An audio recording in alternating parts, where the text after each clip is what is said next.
for the first time in my journalistic career, I'm going to offer a pre-election editorial endorsing one side of politics, not out of partisanship, but out of necessity. This election matters more than any in recent memory. At stake is our national security, social cohesion, prosperity, and the very capacity to feed our families and save for retirement. With our values under threat from enemies at home and abroad, our country needs strong leadership, a Prime Minister prepared to defend what we stand for as a nation and govern with conviction. Well, Anthony Albanese is not that Prime Minister. After 3 years in office, he has proven himself unfit to govern. His character, judgment, and instincts are fundamentally unsuited to leadership. His far-left ideology is out of step with mainstream Australia. Not only has he failed to deliver, but his government has weakened our nation. Ronald Reagan famously posed this question in the 1980 presidential debate against Jimmy Carter. Next Tuesday, all of you will go to the polls. We'll stand there in the polling place and make a decision. I think when you make that decision, it might be well if you would ask yourself, are you better off than you were 4 years ago? Is it easier for you to go and buy things in the stores than it was 4 years ago? That question, are you better off, helped deliver Reagan a landslide victory. For most Australians who ask themselves this now, the answer is a resounding no. So let's look at how Australia has fared under Albanese, at the kitchen table, at the national level, and globally. And everything I'm about to tell you is factual. Across the country, families are worse off as a direct result of the Albanese government. We've been in a per capita recession. Energy bills are up 33%, food has surged by 14%, and a typical mortgage is now $50,000 more. Families are taking on multiple jobs to make ends meet, but their purchasing power is diminishing. Financial stress flows through to children and affects marriages. People can't afford toys, clothes, holidays, even healthcare. It's all pervasive. Charities are turning away parents who can't put food on the table. School students open empty lunchboxes, and families who've always had a roof over their heads find themselves homeless or living in cars or tents on the side of a highway. Albanese has repeatedly failed to show that he truly understands these devastating real-world pressures. And how could he, as he jets around in his private plane that he calls Toto One after his dog, with nearly 30 years on the public teat? He prefers to fly than take long car trips. He says this is because of his bad back, yet then dares to argue against petrol tax relief. Now that's the picture at the family level, at the kitchen table. Then at the national level, our nation's piggy bank is in its worst ever shape. Taxes have reached a record high under the Albanese government, with workers paying $331 billion last financial year. And here's another record that Australia will break under the Albanese government: debt reaching $1 trillion next year. Now, to reiterate that point, never before have Australians paid so much tax. And instead of using this wisely, the Albanese government is spending more than ever before. Ratings agency Standards & Poor is so concerned about structural and hidden off-budget spending that the agency has warned the Albanese government that it's now at risk of losing our AAA credit rating. And despite promising not to touch Stage 3 tax cuts, which were intended to correct bracket creep, Albanese broke his word, leaving hard-working Australians shouldering the tax burden of Labor's big spending agenda. Worse still, Labor plans to tax unrealised capital gains, money people haven't even received. And there are new taxes too on cars. The price of a Ford Ranger will go up by around $14,000. And death duties or an inheritance tax even looks likely under the next term. Now, turning to Australia's position in the world, we are at our most vulnerable in the post-war period. Now, it is true the Albanese government has re-established trading relationships with China, but at what cost? The Albanese government has shown weakness in the face of Chinese aggression, even when our defence personnel were injured or threatened. And China threatens our sovereignty with live-firing exercises off our coast, and there's almost no pushback from the Prime Minister. His weakness was epitomised by this cartoon of Johannes Leeks showing him on a leash held by Xi Jinping. And Albanese was so infuriated by this cartoon that he carried it around with him in his pocket to unfurl and complain about. It's always the truth that hurts the most. Because on foreign policy, Albanese has been diabolical. He's deliberately blurred the lines between our allies and adversaries to such an extent that he can't say the United States is a closer friend than China. Who are we better friends with, China or America? Both.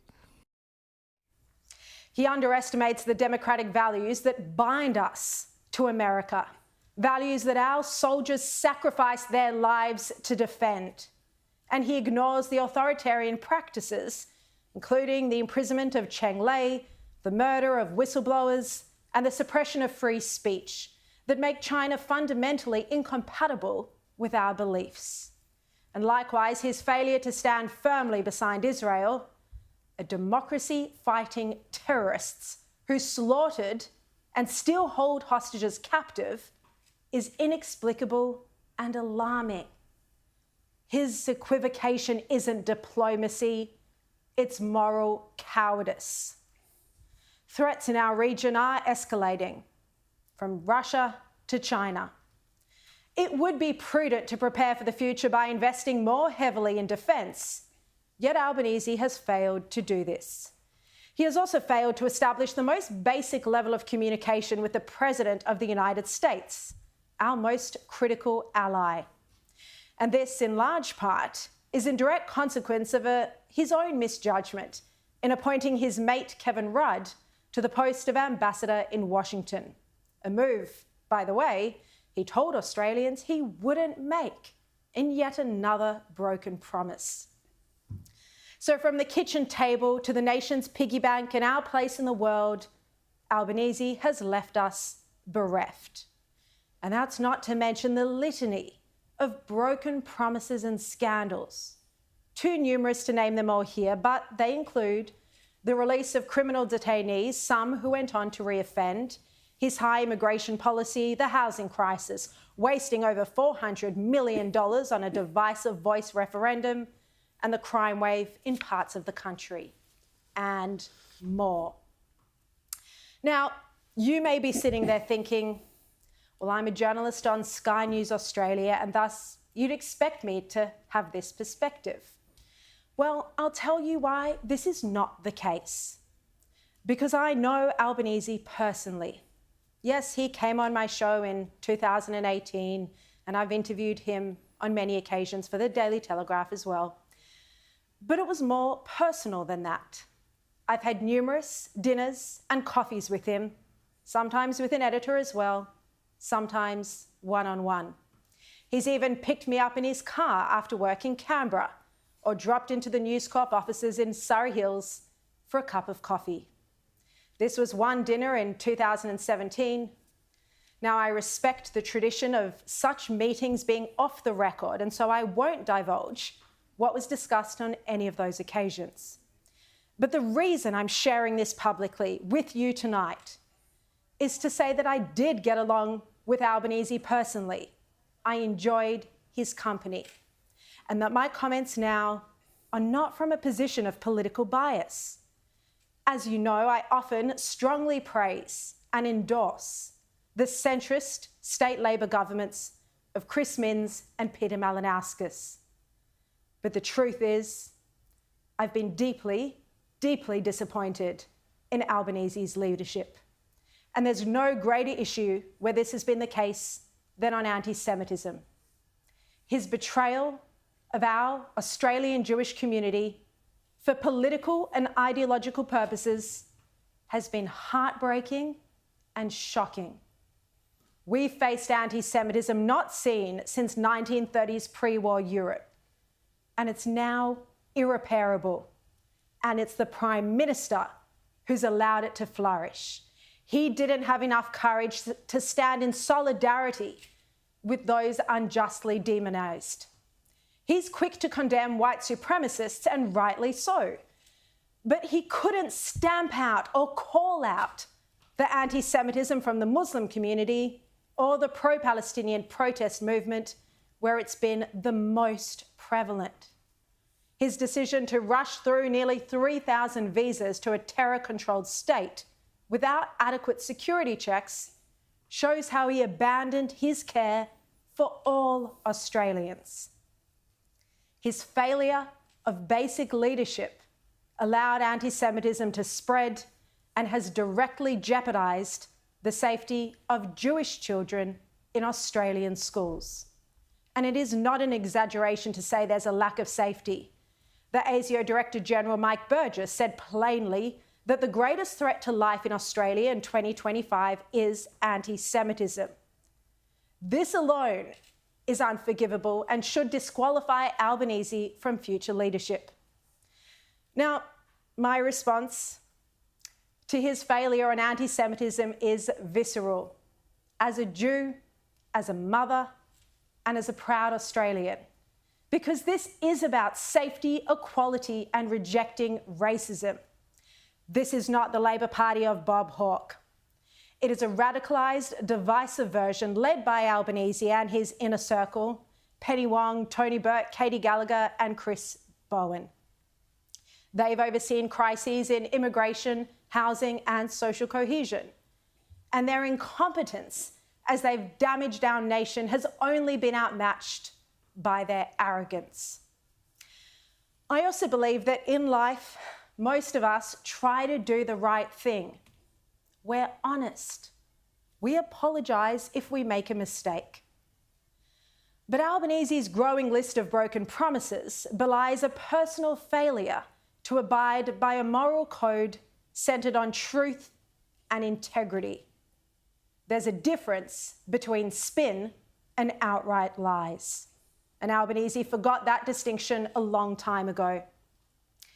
Now, Peter Dutton hasn't run a perfect campaign, far from it.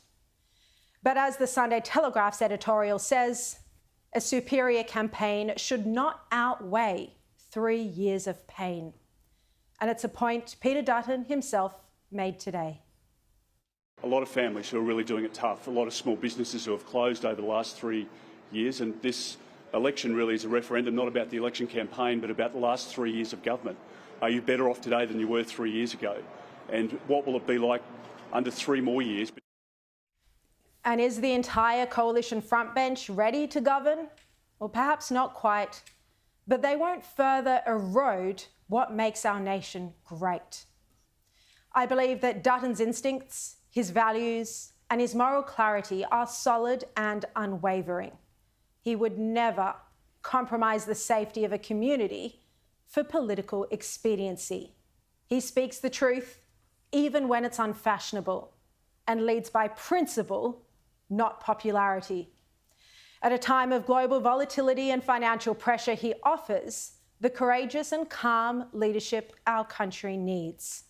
His strength is the antidote to the drift, weakness, and moral ambiguity we've endured under Albanese. Another term of Labor means 3 more years of confusion, division, and decline. It's time to turn the page on this period of stagnation. A Dutton prime ministership would give our great nation the fresh start that we so desperately deserve.